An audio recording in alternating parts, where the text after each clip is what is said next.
Hello everyone, आप सभी को नमस्कार, जय हिंद। ये वीडियो स्पेशल मैं बिहार दरोगा 1799 पोस्ट का जो मेंस होने वाला है, क्योंकि पीटी इसका 18 और 21 जनवरी को हो चुका है और आज ही मेंस के लिए मतलब ये एक तरह का वायरल नोटिस है, लेकिन उसमें सच्चाई है, वो ऑफिशियल नोटिस ही है, कहीं ना कहीं सरकारी दस्तावेज पे है कि आप लोगों का मेंस का परीक्षा भी अब 19 अप्रैल को होने वाली है। तो इसको लेकर के आज से हम एक नया सीरीज शुरू कर रहे हैं। ये सीरीज आपने कहीं ना कहीं सुना भी होगा और कई लोग इसको कर भी रहे होंगे। ये हमारे जो ज्ञान बिंदु जो है, दरोगा फैक्ट्री जिन्हें ऑलरेडी कहा जाता है, उन्हीं के कॉन्सेप्ट के सहारा लेकर के हम लोग इस वीडियो के माध्यम से अपना पढ़ाई आगे कंटिन्यू करेंगे। और उनके कंटेंट में भी जो वे टेस्ट ले रहे हैं, डबल स्टार टेस्ट ले रहे हैं, जो कि बहुत वास्तव में इम्पोर्टेंट है। सर ने जैसा कि अपने पीटी के एग्ज़ाम होने के बाद जो प्रूफ दिया है, उनमें से उन्होंने दावा किए हैं और वास्तव में वास्तविकता भी है। मैंने खुद परीक्षा दिया है, मैं खुद एस्पिरेंट ही हूँ दरअसल, तो मुझे पता है कि वास्तव में उनके बातों में सच्चाई है और उनके बातों में दम था। इसलिए मैं अब लोगों के अब जो मेंस के लिए उन्होंने 20 जो टेस्ट सीरीज स्टार्ट किए हैं डबल स्टार के लिए, उसको इस वीडियो के माध्यम से करवाने वाला हूँ। उसका क्वेश्चन और उसका डिस्कशन दोनों एक साथ है, तो आप मेरे वीडियोज़ को केवल ऑडियो के माध्यम से सुन पाइएगा। तो हो सकता है आप कहीं किसी सफ़र में हो या कहीं आ रहे हैं जा रहे हो, या सुबह सुबह के टाइम टहलते वक्त आप मेरा वीडियो सुन सकते हैं, देख सकते हैं। ये आप लोगों के लिए एक दो क्वेश्चन के लिए भी ज़रूर से ज़रूर फायदेमंद होगी परीक्षा के दृष्टिकोण से। तो चलिए हम अपना लेक्चर शुरू करते हैं, ठीक है। ये डबल स्टार टेस्ट सीरीज के लिए है। देखिए, ये पहला टेस्ट था जो कि 31 तारीख को हुआ था। सैटरडे को जो टेस्ट लेते थे उसमें से है। अब हम क्वेश्चन स्टार्ट करते हैं। पहला क्वेश्चन हम लोग का है यहाँ पे। वैसे आप लोग को जानकारी के लिए बताता हूँ कि ये सारा जो टेस्ट है मेरे टेलीग्राम चैनल में जो डिस्क्रिप्शन बॉक्स में डाल दूंगा, यहाँ वहाँ से आप लोग देख लीजिएगा। आप लोग पीडीएफ डाउनलोड भी कर सकते हैं फ्री ऑफ कॉस्ट। और मेरे टेलीग्राम चैनल में पर डे शाम को 6 साढ़े 6 बजे एक 100 क्वेश्चन का टेस्ट किया जाता है मेंस के लिए ही, स्पेशल बिहार दरोगा का। तो आप लोग उससे ज्वाइन होकर के ज़रूर से ज़रूर लाभ उठा सकते हैं, वो बहुत फ़ायदेमंद साबित होगा। 100 क्वेश्चन, उसमें से भी आपको क्वेश्चन पूरे हूबहू लड़ाने की मैं गारंटी लेता हूँ, क्योंकि मैं खुद एस्पिरेंट हूँ। मैं समझ सकता हूँ क्या अभी चल रहा है मार्केट में और क्या अभी बीपीएसएससी बोर्ड का मांग है, वो कैसा क्वेश्चन दे रहा है हम लोगों को, ठीक है। तो पहला क्वेश्चन हम लोग शुरू करते हैं। पहला क्वेश्चन है कि कार्य के बारे में निम्न में से कौन सा कथन गलत है। तो आप लोग पहले क्वेश्चन को समझिए। परीक्षा में भी वहाँ पे हम लोग को हड़बड़ी नहीं बरतनी होती है, पहले हमें क्वेश्चन को ही समझना होता है कि आखिर वो पूछ क्या रहा है। तो सबसे पहले तो जो पूछ रहा है उसमें से की पॉइंट है कि गलत हम लोग को ढूंढना है।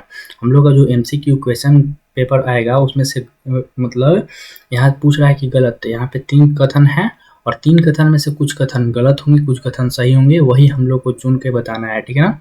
तो पहला ऑप्शन क्या है, अब किसके बारे में बताना है, कार्य के बारे में, मतलब वर्क के बारे में। वर्क 10th क्लास में आप लोग पढ़े होंगे बहुत अच्छे से। कार्य की पहला ऑप्शन क्या है, कार्य की माप लगाए गए बल तथा बल की दिशा में वस्तु के विस्थापन के गुणनफल के बराबर होता है। मतलब कार्य की माप, कार्य को हम लोग कैसे मापते हैं, तो कार्य का एक सीधा सूत्र होता है W=Fs, अर्थात बल तथा बल की दिशा में वस्तु के विस्थापन, और एस से मतलब डिस्प्लेसमेंट। तो ये लगभग सही ही लग रहा है। तो ये तो सही लग रहा है कि कार्य इक्वल बल गुने विस्थापन होता है, ये सही लग रहा है, ठीक है, सही है भी। अगला जो आप लोगों का है कि कार्य एक सदिश राशि है। कार्य एक सदिश राशि,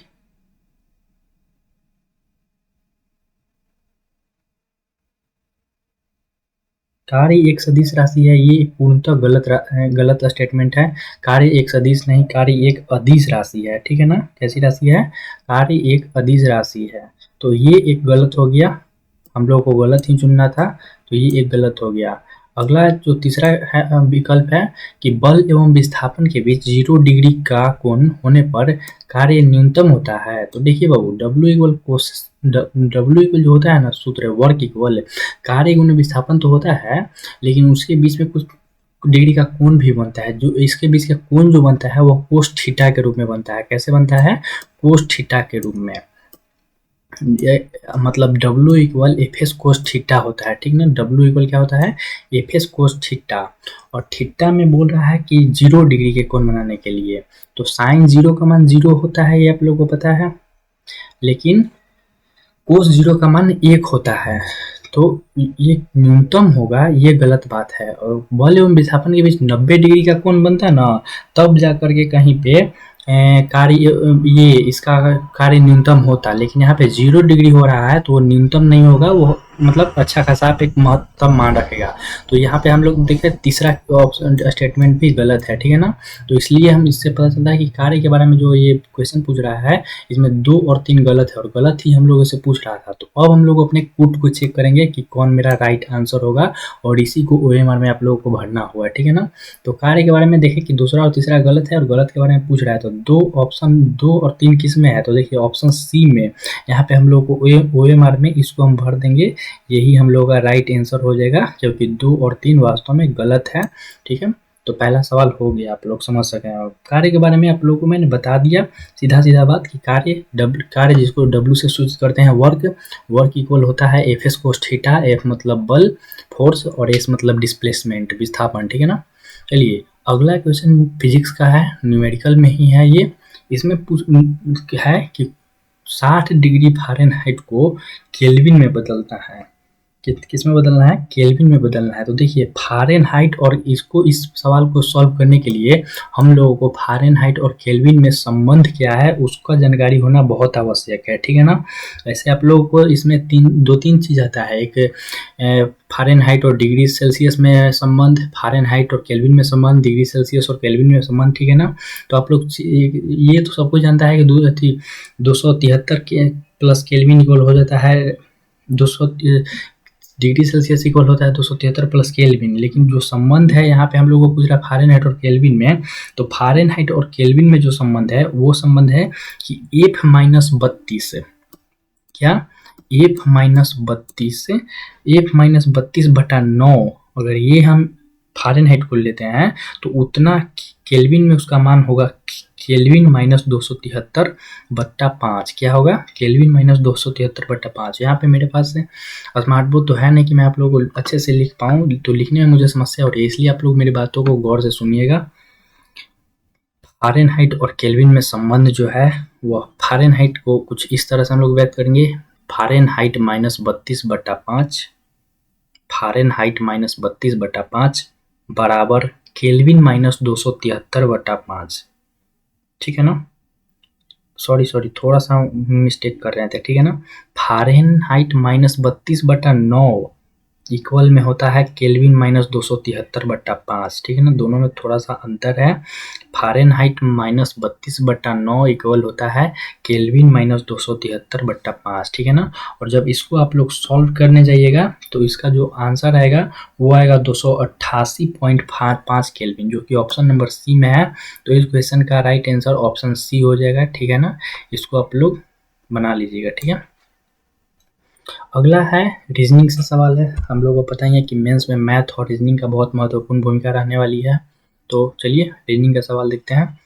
पहला कथन है, इसमें कथन निष्कर्ष वाला सवाल है कि कुछ कार बस है, जो कुछ कार है ना वो क्या है, बस है। तो इसको बनाने का आप लोग पता है नियम जानते हैं, जो कुछ कार बोल रहा है बस है, उसको कार और बस, कुछ बस बोल रहा है माने शब्द तो बस नहीं है लेकिन कुछ बस जरूर है, तो थोड़ा सा दोनों के बीच में संबंध है, तो इसको हम लोग दोनों को थोड़ा सा संबंध इसमें बना दिए, ठीक है।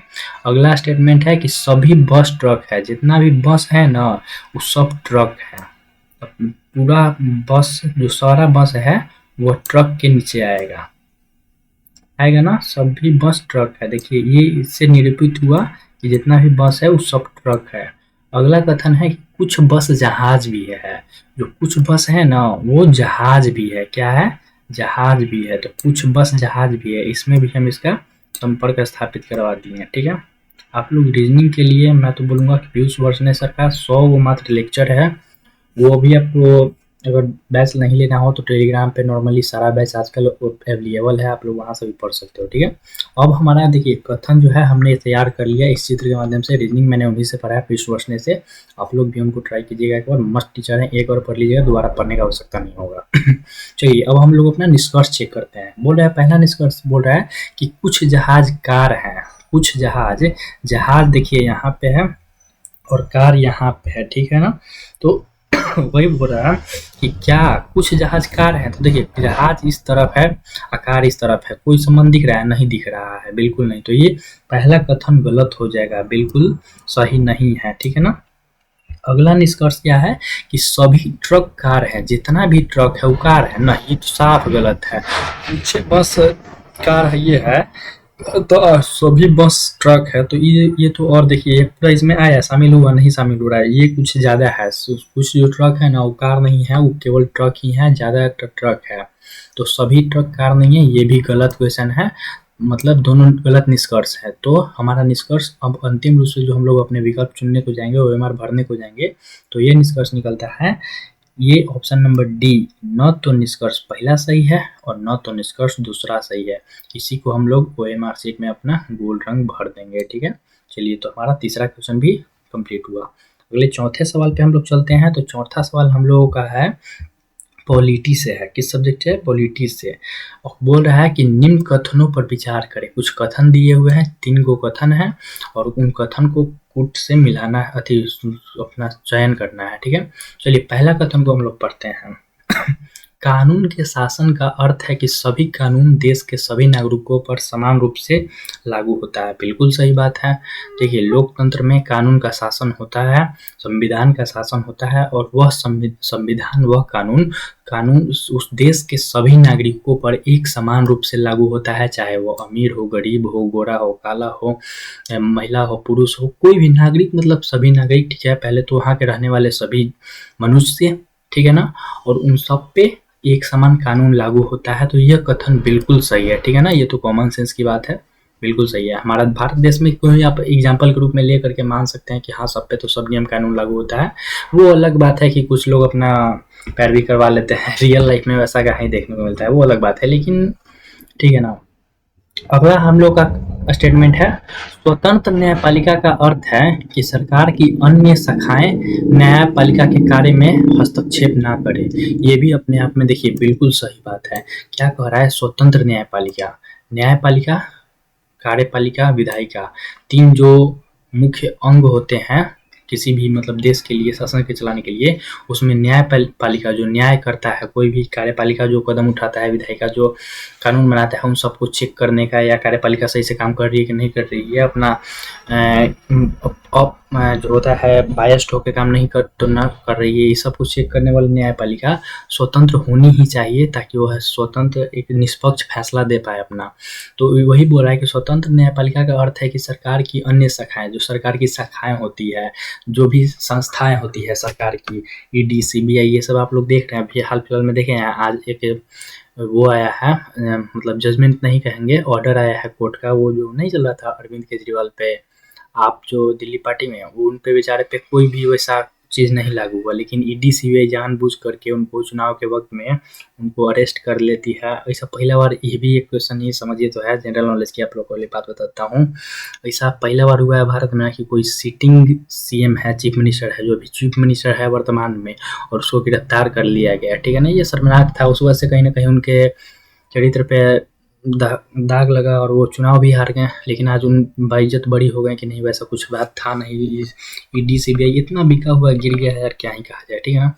तो खैर छोड़ो, तो अलग बात है, वो सब भटकना नहीं है यहाँ पे। लेकिन ये सेंटेंस सही है, सरकार की अन्य शाखाएं न्यायपालिका के कार्य में हस्तक्षेप न करे, उस पर दबाव न बनाए, इसलिए न्यायपालिका को बिल्कुल स्वतंत्र रखा जाता है। तो स्वतंत्र न्यायपालिका का यही अर्थ है, ताकि सरकार की कोई भी चीज़ उसको परेशान न करे, उसको फैसला लेने के लिए दबाव में न डाले, ठीक है। तो ये भी सही लाइन है। अगला लाइन है, 1935 में भारतीय राष्ट्रीय कांग्रेस ने पहली बार संविधान सभा के गठन की मांग की थी। ये भी बिल्कुल सही बात है, ठीक है ना। संविधान सभा में भारत की मांग सबसे पहले जो है ना 1934 में एम.एन. रॉय ने रखा था। एक व्यक्ति थे एम.एन. रॉय, इनका कांग्रेस से कोई संबंध वैसे था नहीं, ये अलग पार्टी से वैसे जुड़े हुए थे, ठीक है। लेकिन यहाँ पूछ रहा है कांग्रेस के बारे में, ठीक है। तो कांग्रेस पार्टी ने सबसे पहले जो संविधान सभा के गठन के जो मांग किए हैं ना, वो 1935 में किए हैं। और ये लाइन भी बिल्कुल सही बात है, इसको आप लोग डायरेक्टली याद रखिएगा, ठीक है ना। तो इनमें से पूछ रहा है कि इनमें से कौन से कथन सही है। तो अभी तक हमने देखा कि तीनों कथन सही है, अर्थात सभी सत्य हैं। तो ऑप्शन में हम लोग को देखिए, ऑप्शन डी में यहाँ पे है उपरोक्त सभी है सही है, यही हम लोग का राइट आंसर हो जाएगा। हम लोग इसको OMR कर लेंगे, ठीक है, भर लेंगे मतलब। चलिए 4 सवाल हम लोग का सही हो गया, ठीक है ना। अगला हम लोग चलते हैं 5वां सवाल पे। 5वां सवाल है कथन कारण का, अभिकथन कारण का, ठीक है। इसमें है कि नीचे 2 कथन दिए गए हैं, एक को अभिकथन तथा दूसरे को कारण कहा गया है, और कारण उसका सही है कि नहीं यही हम लोग को बताना होता है, व्याख्या करना होता है, ठीक है ना। देखिए यहाँ पे इसका ऑप्शन है, ये ऑप्शन है यहाँ पे। तो चलिए पहले हम लोग पढ़ते हैं क्या है क्वेश्चन। अभिकथन क्या है? अभिकथन है कि मौर्य प्रशासन अत्यधिक केंद्रीकृत होते हुए भी स्थानीय स्तर पर लचीलापन रखता था। ये पहला वो था, ठीक है ना। ऐसा बात था कि नहीं? मौर्य प्रशासन आप लोग समझ रहे हैं, सम्राट अशोक, चंद्रगुप्त मौर्य जिसकी स्थापना किए थे। मौर्य साम्राज्य की स्थापना किसने किया था? चंद्रगुप्त मौर्य ने। हमारे मगध साम्राज्य की ही बात चल रही है। पाटलिपुत्र इसकी राजधानी थी, ठीक है ना। कुम्हरार में आज भी कहा जाता है कि चंद्रगुप्त मौर्य का भवन जो है उसका महल का भग्नावशेष बचा हुआ है। तो मौर्य साम्राज्य के संस्थापक चंद्रगुप्त मौर्य, उसके प्रशासन के बारे में पूछ रहा है, ठीक है ना। जब आप लोग मौर्य साम्राज्य के बारे में पढ़िएगा तो उसका पहले तो शासक होता है, प्रशासन होता है, आर्थिक गतिविधियां अलग अलग तरह की चीज होती हैं। तो उसी में से पूछ रहा है कि मौर्य प्रशासन अत्यधिक केंद्रीकृत मतलब सब सत्ता एक ही व्यक्ति के हाथ में है, ठीक ना, राजा के हाथ में ही है, लेकिन फिर भी स्थानीय स्तर पर मतलब गांव स्तर पे और गांव से थोड़ा सा बड़ा स्तर पे मतलब लचीलापन था। तो हाँ बिल्कुल सही बात है, मौर्य प्रशासन में ये चीज देखी जाती है, उस समय ऐसा था, ठीक ना। और ऑप्शन कारण क्या है कि अर्थशास्त्र में ग्राम प्रशासन को राज्य की मूल इकाई मानी गई है। ऐसा कुछ नहीं है, मतलब ये जो ग्राम है ना, गांव, राज्य की अर्थशास्त्र, देखिए एक पुस्तक है अर्थशास्त्र, आप लोग सब्जेक्ट मत समझिएगा।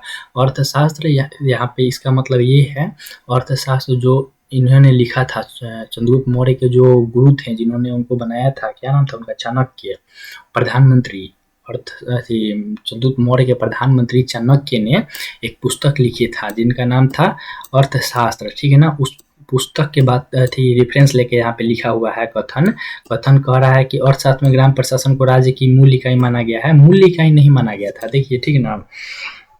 इसमें है जो सबसे छोटी इकाई थी, ग्राम प्रशासन आज भी हमारे यहाँ सबसे छोटी इकाई है, मूल इकाई नहीं है। तो ये कथन जो है वो तो सही है, लेकिन जो मतलब हमको जहाँ तक लग रहा है जो ये कारण जो है ना वो सही नहीं है, ठीक है। कथन ऐसे दोनों सही है लेकिन कारण नहीं, कथन सही है और कारण गलत है, ठीक है ना। तो यहाँ पे ऑप्शन सी में हम लोग हो जाएगा कि ये सही है, मतलब कथन सही है लेकिन कारण गलत है, ठीक है। तो 5वां आप लोगों को उम्मीद है कि समझ में आ गया होगा।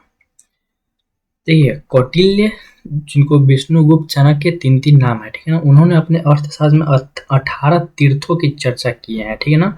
तीर्थ मौर्य काल में उच्च अधिकारी होते थे, ये बात आप लोगों को ध्यान में रखना है। चलिए हम लोग अपने 6ठा सवाल पे आते हैं, बहुत ही इंपॉर्टेंट है, बहुत परेशान करने वाला ही सवाल है अपने आप में। यादें नहीं होता है, लेकिन से नहीं ना होता है जी, हमसे भी खुद नहीं याद होता है, कई बार कंफ्यूज हो जाते हैं। इसीलिए हम आप लोगों को पढ़ाना शुरू कर दी कि आपको पढ़ाते पढ़ाते कुछ पढ़ लेंगे, याद हो जाएगा। चलिए खुसरो समिति के बारे में पूछ रहा है, मिलान करना है, ठीक है ना। एक तरफ समिति है और उससे संबंधित चीज है कि किससे संबंधित समिति उसको बनाया गया था, ठीक है ना। कोई समिति बनाया जाता है कोई कारण से कि चलिए इस चीज में आप लोग एक तरह से रिसर्च कीजिए, वहाँ पे काम करके रिपोर्ट देना होता है, ठीक है ना। कोई संबंधित क्षेत्र, कोई टॉपिक से, जैसे कैसे हम लोग किसी चीज पे PhD करते हैं ना, उसी तरह से ही समझ लीजिए समिति है, उस पर रिसर्च करके सरकार को अपना रिपोर्ट सबमिट करना होता है। सब अलग अलग कमेटी अलग अलग कुछ कारणों से बनती है, ठीक है। तो यहाँ पे है खुसरो समिति। खुसरो समिति किसके लिए बनाया गया था? तो आप लोग याद रखिएगा इसको सीधा सीधा, इसमें तो और कुछ है ट्रिक उड़ी काम उतना करता नहीं है। खुसरो समिति जो है ना, किसान खुश है नहीं, इसीलिए खुसरो समिति बनाया गया था कृषि साख के लिए। किसके लिए बनाया गया था?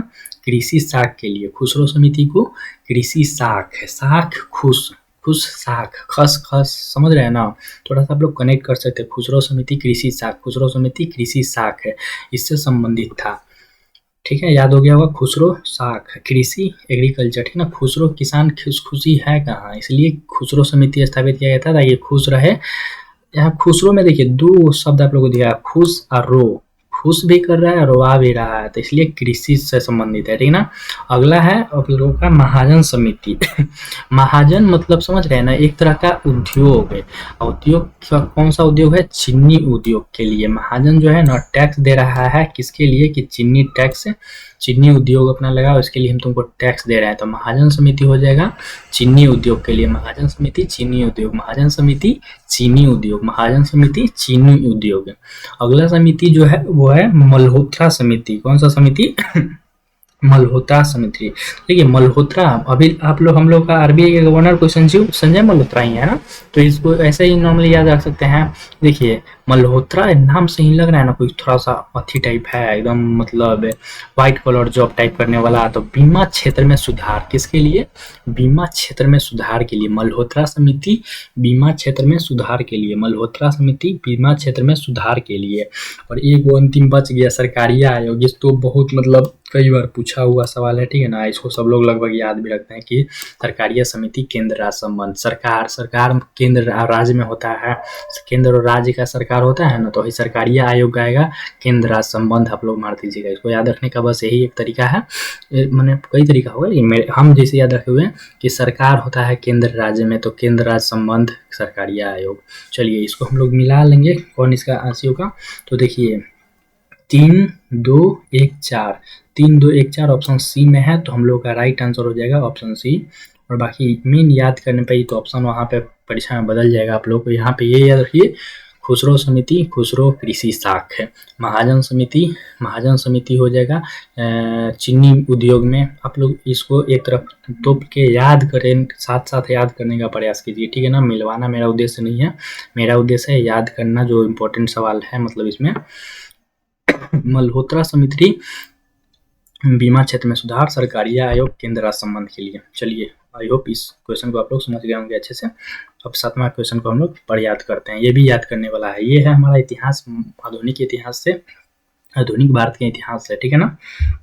7वां सवाल को आप लोग थोड़ा ध्यान से देखिएगा, इंपॉर्टेंट है कि तो 7वां सवाल में हम लोग देखेंगे कि जनजाति विद्रोह और उस किस वर्ष हुआ था, इससे संबंधित है, ठीक है ना। तो हम इसमें आप लोगों को कुछ एक्स्ट्रा भी बताने का प्रयास करेंगे। चलिए पहला है रंपा विद्रोह। रंपा विद्रोह कब हुआ था, देखिए रंपा विद्रोह जो है ना आंध्र प्रदेश में हुआ था। कहाँ पे हुआ था, रंपा विद्रोह हुआ था आंध्र प्रदेश में।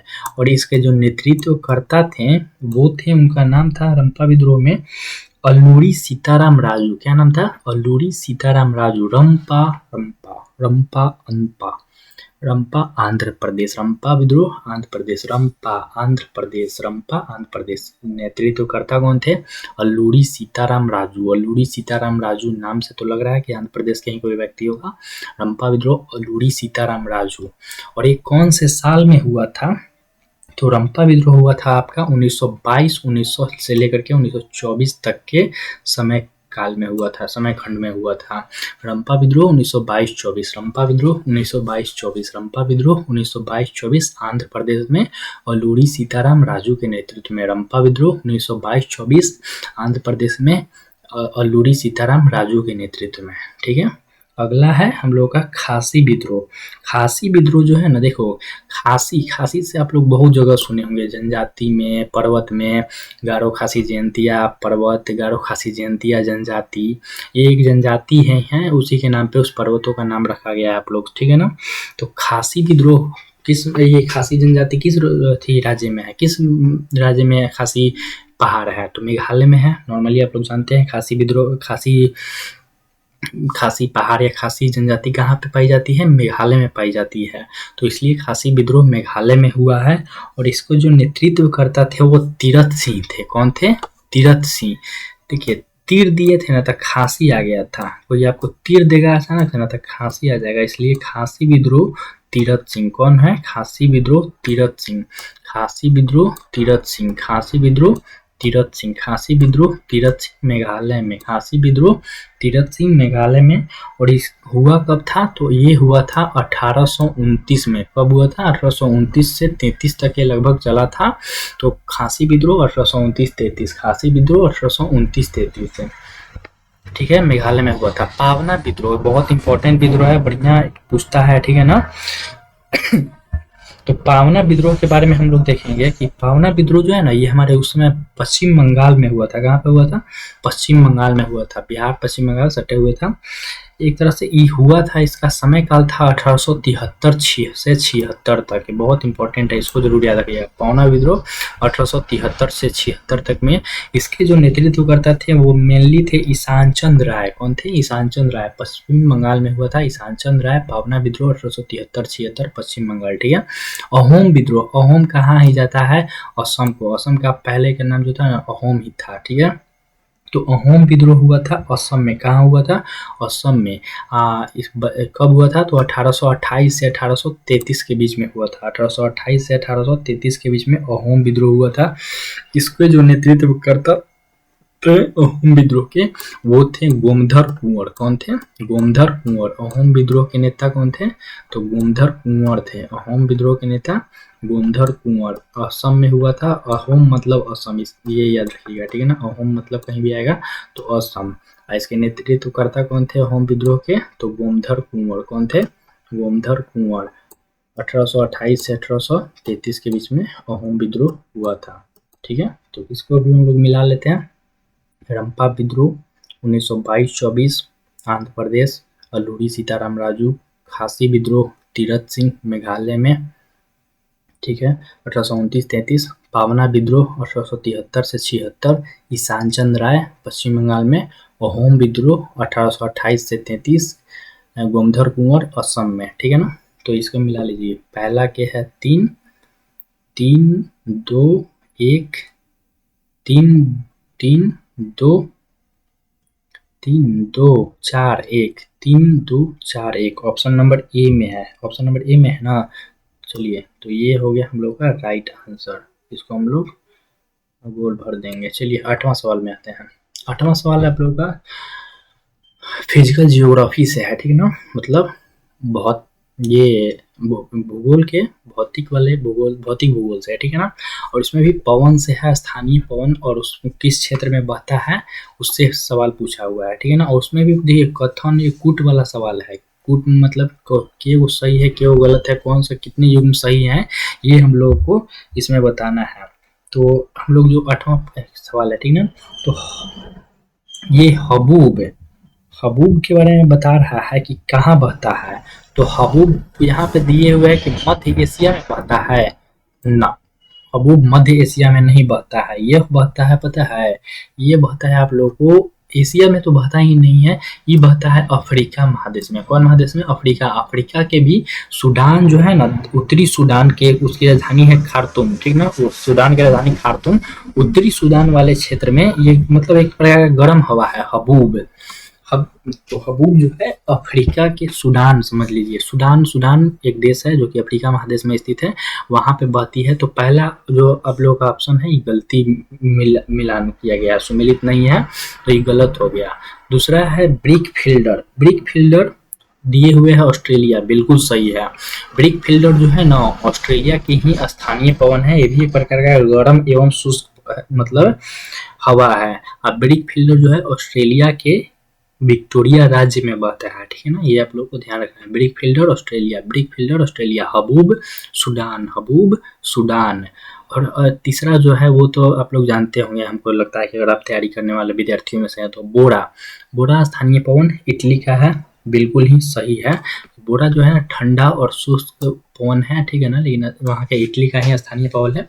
तो 2 और 3 ब्रिक फील्डर ऑस्ट्रेलिया, बोरा इटली दोनों सही है। तो 2 3 सही है, मतलब ऑप्शन सी यहाँ पे हो जाएगा। युग्म 2 एवं 3 सही है। पहला गलती यहाँ पे दिया हुआ था, हबूब मध्य एशिया नहीं बल्कि अफ्रीका महादेश के सूडान में है, ठीक है ना। चलिए 9वां सवाल मैथ है। मैथ तो मेरा वीक है, क्या आप लोगों को पढ़ाएं, लेकिन चलिए यहाँ पे इजी सवाल दिले है ना। इसका परिमाप बताने के लिए पूछा है। देखिए परिमाप मतलब होता है उसके चारों या जितने भी भुजा हैं उन सब का कुल लंबाई कितना है उसी को परिमाप कहते हैं। टोटल कितना मतलब अपना लंबाई घेर रहा है उसी को परिमाप कहते हैं। जैसे अगर त्रिभुज है तो तीनों भुजाओं की लंबाई, चतुर्भुज होता तो चारों भुजाओं की लंबाई, वर्ग में भी तो चार जो जितना भुजा से बनता है मैंने उसकी भुजा कुल भुजाओं की लंबाई को ही हम लोग मेनली परिमाप कहते हैं, ठीक है ना। और यहाँ पे पूछ रहा है समबाहु त्रिभुज। समबाहु त्रिभुज मतलब 3 गो भुजा होगा, सम बोल रहा है माने तीनों भुजा कहीं ना कहीं आपस में बराबर होगा, ठीक है ना। तो और एक भुजा के माप हम लोग को देले है, तो बहुत आसान हो गया सवाल अपने आप में। पूछ रहा है कि समबाहु त्रिभुज के परिमाप था 3 भुजा, तो तीनों भुजाओं को जोड़ देंगे। जब एक भुजा है 13 सेंटीमीटर के, जानते हैं कि समबाहु त्रिभुज में तीनों भुजा बराबर होता है, तो 13, 26, 39 तीन गो मिलके 39 सेंटीमीटर की त्रिभुज है। इस त्रिभुज का परिमाप कितना है 39 सेंटीमीटर। ऑप्शन नंबर 20 का राइट आंसर हो जाएगा। बहुत इजी सवाल, ऐसा एक सवाल भगवान जी करके आ जाए मजा आ जाएगा। चलिए 10वां क्वेश्चन हम लोग पढ़ते हैं। ये है केमिस्ट्री से आप लोग का सवाल और ये हम लोग का आज का क्लास का अंतिम होगा। हम लोग जो है ना, आज मेरा शुरुआत पहला दिन है तो मतलब समझिए कम ही समय क्लास लेंगे, उसके बाद धीरे धीरे मैं आपको घंटा को बढ़ाएंगे और प्रयास करेंगे जल्द से जल्द समाप्त करने का। वैसे भी सप्ताह में हम लोग को 200 सवाल ही सॉल्व करना है। डबल स्टार में तो उतने रहता है, 10 गो सवाल रोज याद कीजिए ना, मजा आ जाएगा, कोई दिक्कत नहीं है, आराम से हो जाएगा। अगर तैयारी किए हैं आराम से तो फिर हो ही जाएगा। चलिए 10वां सवाल है कथन के लिए कि कौन सही है और कौन गलत है, ये हम लोग को जानना है। कितने सही है कितने गलत है ये बताना है सही गलत के लिए। तो पहला केमिस्ट्री में है, ठीक है ना। एक संतुलित रासायनिक समीकरण में अभिकारकों और उत्पादों में सभी तत्वों के परमाणुओं की संख्या समान होती है। मतलब आप लोग समझे हैं कि मतलब कह रहे हैं ना कि एक संतुलित रासायनिक समीकरण है। जैसे समीकरण आप लोग मान लीजिए हाइड्रोजन को ले लें, कार्बन कुछ भी ले लीजिए ना, ठीक ना। हाइड्रोजन ले रहे हैं और हम ऑक्सीजन ले रहे हैं, ये भी तो एक रासायनिक समीकरण हो गया। ये दोनों मिल के जब हाइड्रोजन और ऑक्सीजन मिलेगा तो क्या बनाता है, जल बनाता है, H2O बनाता है ना जी। लेकिन ये यहाँ पे संतुलित नहीं है, अभी हम लोग को इसको संतुलित करना होगा कि नहीं, नहीं तो हम लोग का जो क्वेश्चन कर रहा है वो तो बन ही नहीं पाएगा। तो संतुलित करने के लिए हम लोग देखेंगे यहाँ पे, तो हाइड्रोजन के गो है, ये गो है, ऑक्सीजन के गो है, 2 गो है। लेकिन यहाँ पे उल्टा है कि 2 गो हाइड्रोजन है 1 गो ऑक्सीजन। तो इसको हम लोग संतुलित करने के लिए अगर यहाँ पे 2 गो हाइड्रोजन करते हैं, हाइड्रोजन 2 गो लेते हैं, ऑक्सीजन 2 गो ही है, नहीं तो ये नहीं होगा। 2 गो यहाँ पे ऑक्सीजन देंगे और 4 गो यहाँ पे हाइड्रोजन देंगे, ठीक है ना। तब जाके 2H2O करके आएगा जो, तब ये संतुलित हो जाएगा। देखिए 2 दूनी 4 गो हाइड्रोजन 2 गो ऑक्सीजन।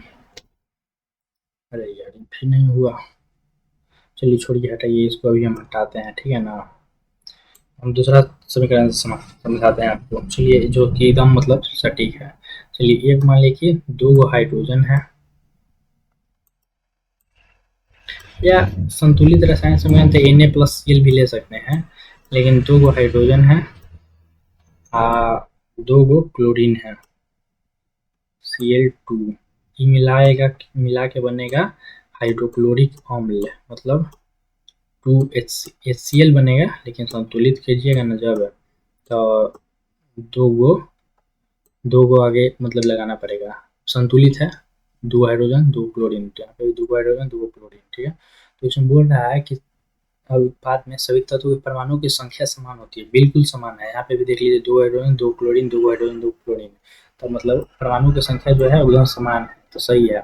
अगला है कि एक असंतुलित रासायनिक समीकरण में अभिकारकों और उत्पादों की संख्या असमान होती है। हाँ देखिए ये जो हम यहाँ पे लिखे हैं ये असंतुलित है, बराबर बराबर तो है नहीं, तो इसमें जो उसके अति संख्या है वो अलग अलग तो ही है, असमान ही है, तो बिल्कुल ये भी सही है, ठीक है ना। तो दोनों कथन सही है, 1 और 2 दोनों कथन सही है। चलिए आप लोग, आई होप आप लोग को अच्छे से समझ में आया होगा। धन्यवाद, आज के लिए इतना ही।